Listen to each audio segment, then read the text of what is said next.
Всем привет! Я рада, что вы зашли на канал Tessa Art. Сегодня у нас будет не совсем обычное видео. Мне захотелось снять что-то разговорное. Я расскажу немного о себе, о материалах, которые я использую. И также я вставлю спидпейнт портрета, который я рисовала акварелью. Я не буду рассказывать, как я его делала, потому что это был мой первый опыт рисования портретов акварелью. Так что просто он побудет где-то тут, сбоку, либо тут, и чтобы вам было не так скучно меня слушать. Также мне было бы приятно, если бы в комментариях под видео вы написали бы что-нибудь о себе, я бы о вас больше узнала, вы бы написали о каких-то пожеланиях, о видео, которые вы хотели бы посмотреть. Я знаю, что меня смотрят не только в России, но еще в некоторых других странах. Да, нас не очень много, всего лишь пока 3 с небольшим тысячи человек, но мне уже очень приятно, что вы меня смотрите, что вы поддерживаете мое творчество, поэтому я добавлю английские субтитры к этому видео. Ну, начнем немного про меня. Некоторые спрашивали, как меня зовут. Так вот, зовут меня Катя. Я из России, из Санкт-Петербурга. Я не профессиональный художник, я самоучка, поэтому в некоторых видео вы можете заметить какие-то косяки. По образованию я инженер, и я до сих пор продолжаю учиться. Поэтому мне не всегда хватает времени записывать для вас видео. Я стараюсь выпускать хотя бы по 2-3 ролика в неделю. Конечно же, мне хотелось бы больше. Если вы тоже где-то учитесь, расскажите мне об этом.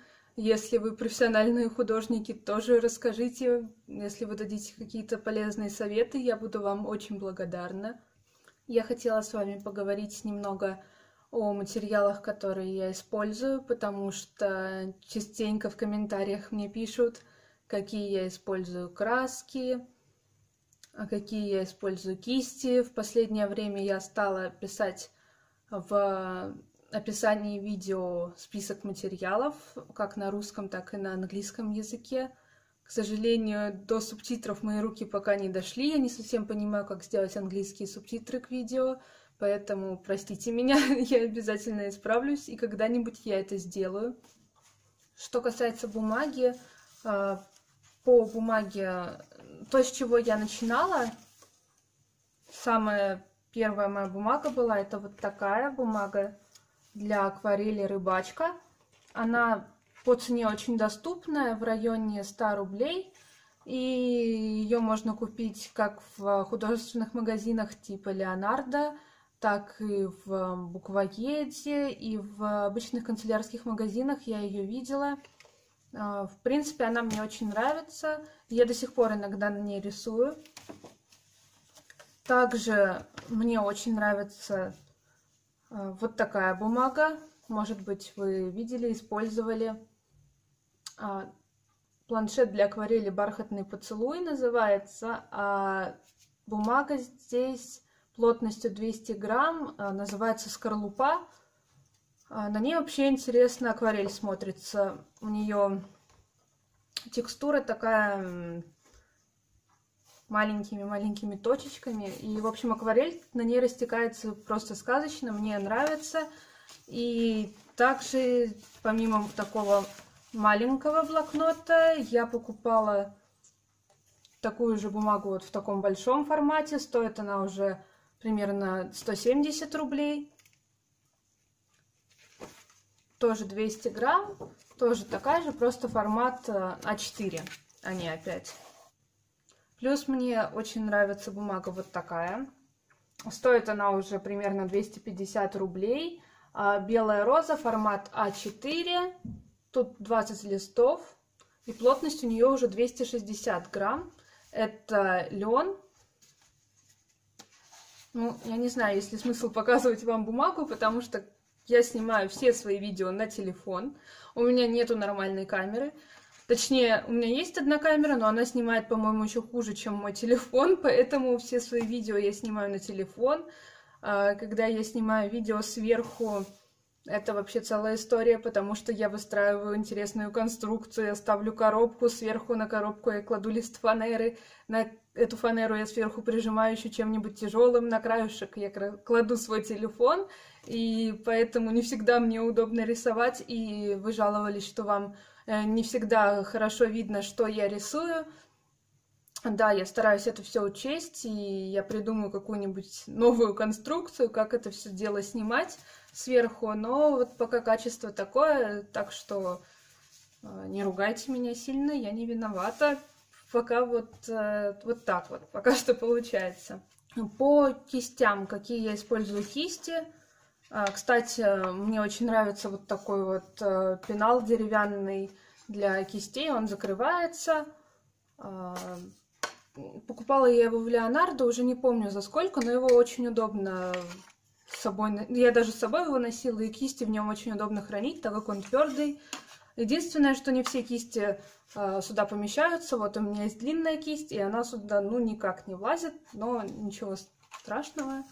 Для нее у меня есть отдельный пенал, пластмассовый. По кистям, какие я использую, чаще всего вот такая кисть щетина.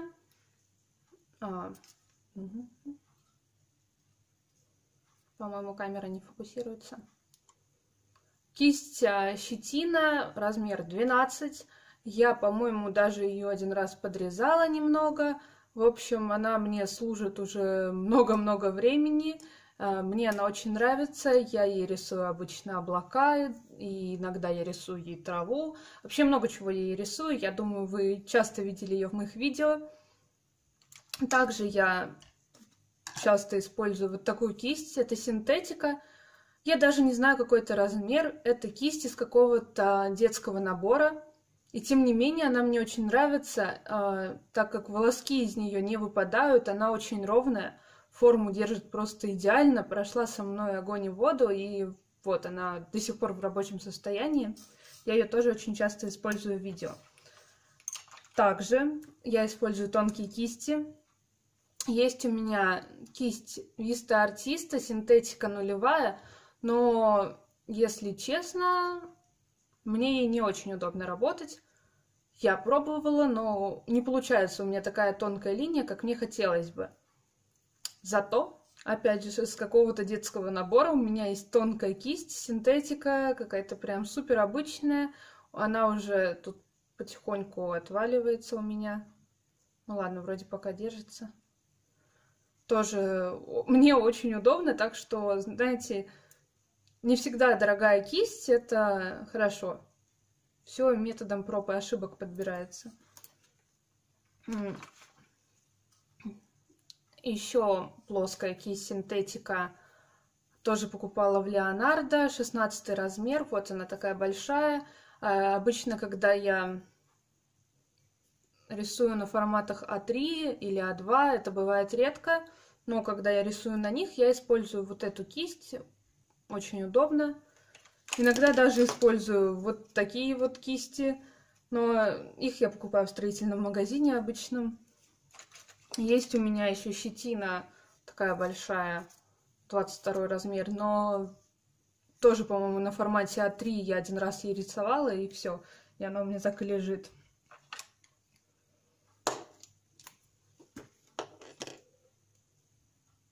Вот еще синтетика 5 размер.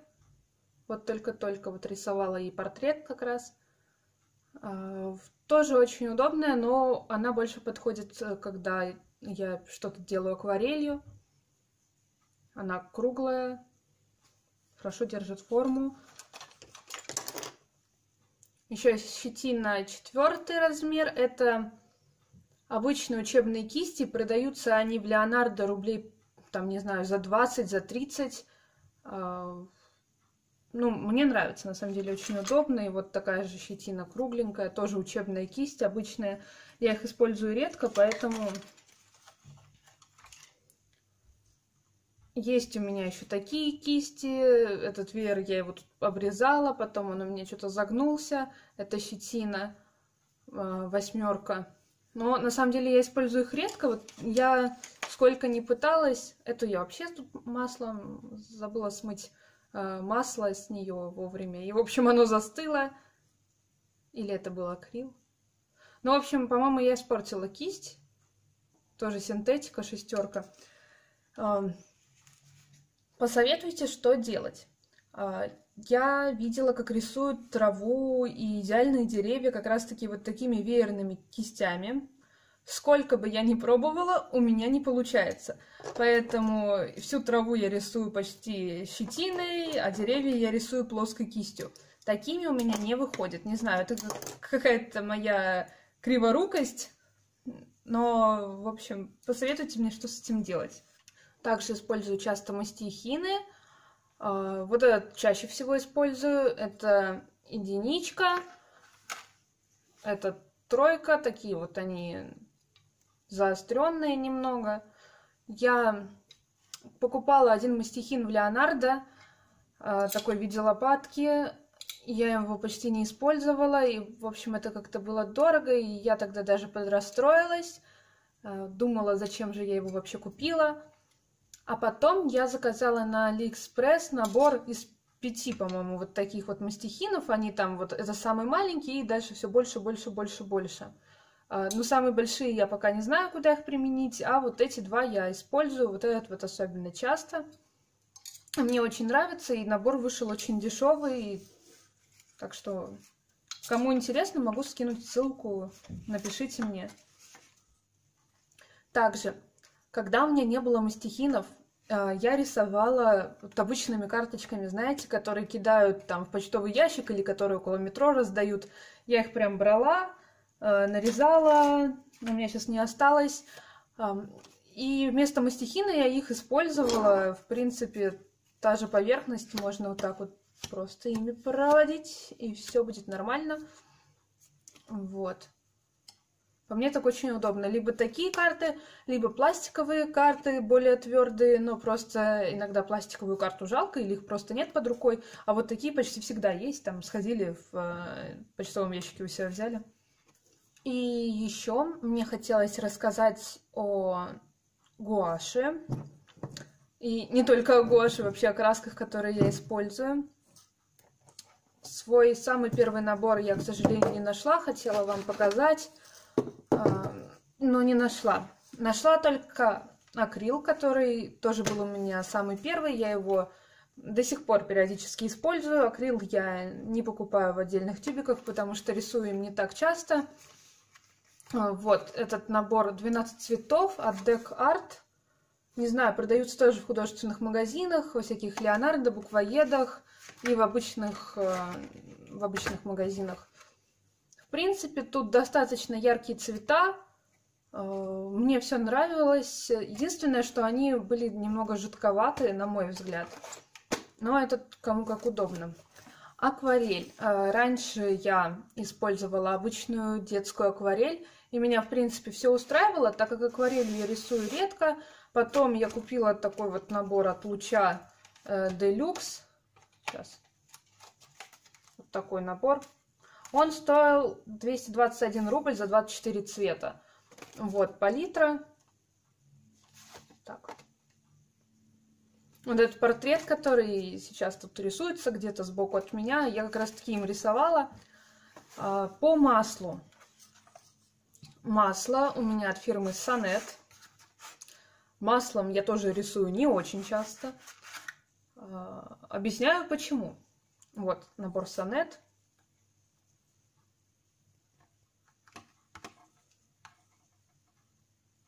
Я уже не помню, сколько он стоил. Может быть, 300 рублей. В общем, не помню, не буду врать. Покупала в Леонардо. Почему я редко рисую маслом? Знаете, я вообще человечек такой очень ленивый. И я люблю рисовать, но я не люблю убирать после рисования. Масло надо хорошо отмывать. И кисти надо надраивать. Мне это делать лень. Гуашь смывается с кистей гораздо проще, акварель еще легче. Вот, поэтому маслом я рисую редко. Вообще маслом пишут, а не рисуют. Поэтому маслом пишу я редко.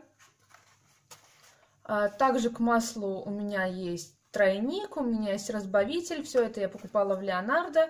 И все это, естественно, недешево. Ну, конечно, для кого как, но в том плане, что когда вы только начинаете, вам надо купить масло, вам надо купить разбавитель, вам надо купить тройник, вам надо купить холсты и так далее. И, в общем, все это... Ну, я считаю, что это не для начинающих, потому что это очень затратно, и вдруг вам не понравится, вы потратите кучу денег. Еще чуть не забыла вам рассказать. В общем, что касательно бумаги. Я вам показала бумагу, которую, ну, лучше использовать, когда вы только начинаете, такие бюджетные варианты. А вообще, в своих видео я еще часто использую, например, картон грунтованный. Я покупаю фирму Vista Artista, он довольно дешевый. Мне нравятся обычно размеры 18 на 24, есть размеры больше, есть размеры меньше. Но вот картон грунтованный в Леонардо покупаю, очень даже неплохо. Плюс использую вот такие холсты грунтованные. Они тоже бывают разного размера. Это тоже Vista Artista, мне нравится. Например, когда я рисую какую-то картину в подарок, это вообще самое то. И также холсты грунтованные на подрамнике. Вот такие они идут. Разных размеров. Тоже Vista Artista. Тоже покупала в Леонардо. И мне нравится. Ну и продолжим по материалам. Перейдем к основному. Это гуашь, который я всегда использую. Не нашла я свой первый набор, но он у меня был какой-то прям очень дешевый, там рублей за 100, за 150. Я купила 12 цветов. Потом я уже стала покупать луч. Мне очень нравится эта фирма. И когда я увидела вот такой вот набор из 18 цветов, я просто схватилась за него. Здесь очень хорошая палитра. Они у меня уже, правда, почти все закончились.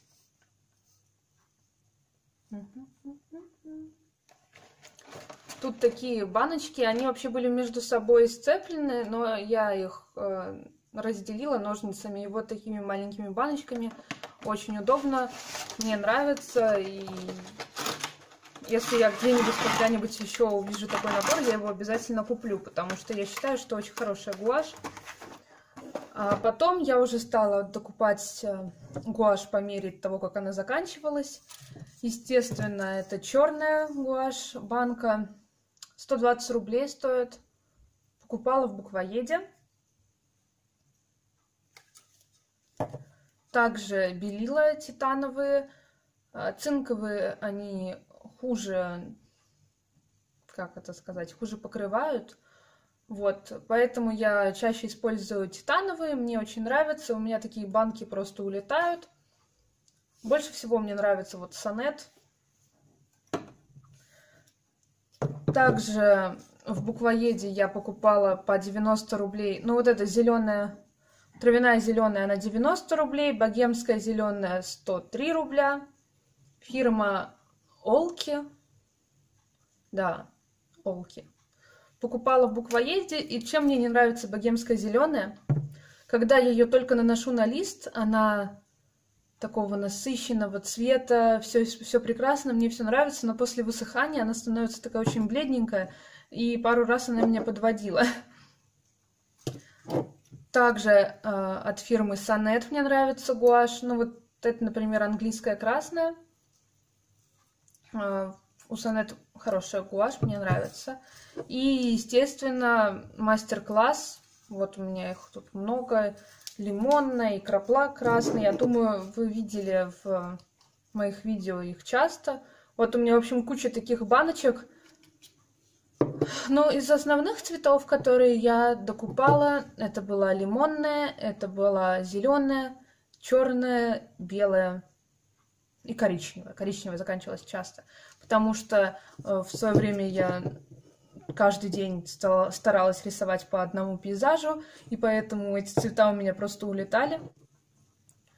Ну, вроде бы все основное я рассказала. Надеюсь, вам было интересно, и надеюсь, что-то полезное вы узнали.